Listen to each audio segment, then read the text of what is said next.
ছয় ব্যক্তির জন্য ফেরেশতারা সব সময় দোয়া করতে থাকে। যে ছয় শ্রেণীর মানুষ রয়েছে যাদের ব্যাপারে নবী সাল্লাল্লাহু আলাইহি ওয়াসাল্লাম জানিয়ে দিয়েছেন, তাদের জন্য ফেরেশতারা দোয়া করতে থাকে।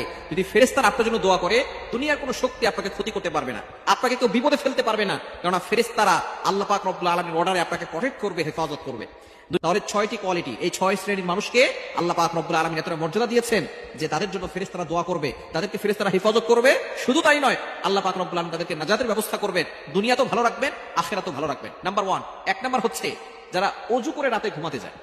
ওযু করে যে ব্যক্তি ঘুমায়, নবীজি সাল্লাল্লাহু আলাইহি সাল্লাম জানিয়ে দিয়েছেন তার জন্য আল্লাহ তাআলা একজন ফেরেশতা নিযুক্ত করে দেন। এই ফেরেশতা সারা রাত ধরে তাকে পাহারা দেয় এবং তার জন্য মাগফিরাতের দোয়া করতে থাকে, রহমতের দোয়া করতে থাকে। সুবহানাল্লাহ বিহামদি। কেন মাজিদের আপনি কল্পনা করতে পারছেন? জাস্ট শুধু ওযু করে ঘুমাবেন।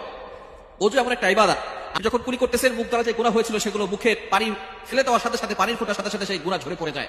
যখন আপনি মুখমণ্ডল ধৌত করতেছেন, চোখ দ্বারা যে গুনাহ করেছেন এগুলো ঝরে পড়ে যায়। হাত ধৌত করতেছেন, হাত দ্বারা যে গুনাহ করেছেন সেগুলো ঝরে পড়ে যায়। সুতরাং এভাবে করে আল্লাহ পাক রব্বুল আলামিন বান্দার সকল গুনাহগুলো ক্ষমা করে দেন এবং বান্দা আল্লাহর সামনে নামাজে দাঁড়ায় তখন তার ভিতরে সব গুনাহগুলো আল্লাহ পাক রব্বুল আলামিন ক্ষমা করে দেন। এজন্য এক নাম্বার হচ্ছে সবসময় ওযু অবস্থায় থাকার চেষ্টা করবেন। যারা ওযু অবস্থায় থাকে আল্লাহ পাক রব্বুল আলামিন তাদেরকে হালাল ভাবে সম্পদশালী বানিয়ে দেন এবং আল্লাহ পাক রব্বুল আলামিন একজন ফেরেশতা তার জন্য নিযুক্ত করে, সেই ফেরেশতা সর্বদা তার জন্য দোয়া করতে থাকে। নাম্বার 2, দ্বিতীয় নাম্বার হচ্ছে যারা এক নামাজের পরে অন্য নামাজের জন্য অপেক্ষা করে। আপনি ফজরের নামাজ পড়েছেন, কখন আপনি জোহরের নামাজ পড়বেন এটা নিয়ে আপনি চিন্তায় আছেন, কখন জোহরের আযান দিবে আপনি জোহরের নামাজ পড়বেন। এই যে নামাজের প্রতি আপনার টান, নামাজের জন্য আপনি অপেক্ষা করছেন, এই ব্যক্তিকে আল্লাহ পাক রব্বুল আলামিন কিয়ামতের ময়দানে আরশে আজিমে নিচে ছায়া দিবেন। 3 নাম্বার, যারা মসজিদে প্রথম কাতারে বসে নামাজের জন্য অপেক্ষা করে। তৃতীয় নাম্বার হচ্ছে তারা মসজিদে একবারে প্রথম কাতারে বসে নামাজের জন্য অপেক্ষা করে। আজান দেওয়ার সাথে সাথে তারা মসজিদে চলে যায়। অনেকে মসজিদে আজান দেওয়ার আগেই চলে যায়, আলহামদুলিল্লাহ এটা ভালো লক্ষণ।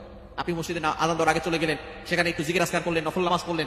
যে ব্যক্তি নামাজের জন্য অপেক্ষা করে তখন আল্লাহ পাক রব্বুল আলামিন ফেরেশতা নিযুক্ত করে দেন, এই ফেরেশতারা তার জন্য দোয়া করতে থাকে। ওই ব্যক্তির কোনো টেনশন থাকে না। যখন আপনি টেনশনে পড়ে গেছেন, মানসিকভাবে অশান্তিতে আছেন, ঋণের বোঝায় জর্জরিত, আপনি কোথাও যাবেন না, মসজিদে যান, ওযু করে নামাজ পড়ে সেখানে বসে থাকেন, নামাজের জন্য অপেক্ষা করেন।